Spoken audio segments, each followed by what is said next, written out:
Clubhouse ni Ate Pia. Bibigyan niya ko kasi si Monkeys ng gift. Gift giving.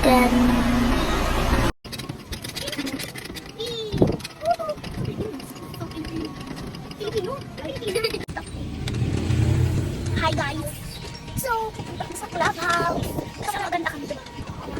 So, ano ba? Kayo? Grabe naman ito tumalbog. Ay, Ben, may iba ako nakaupo. Ay,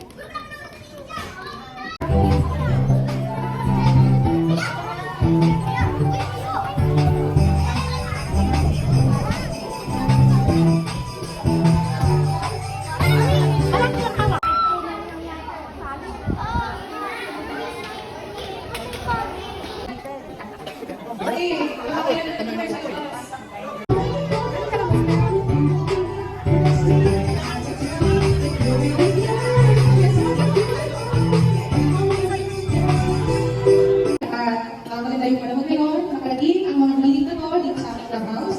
Maraming salamat po sa susugan na binigay ko sa amin. Maraming salamat po sa mga magulang na sumusuporta sa aming program na to, dinala kami ang mga anak dito sa Clubhouse. Sana po, pagbayan mo kami, gawin mo kami safe, at sana po mag-enjoy.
Very good.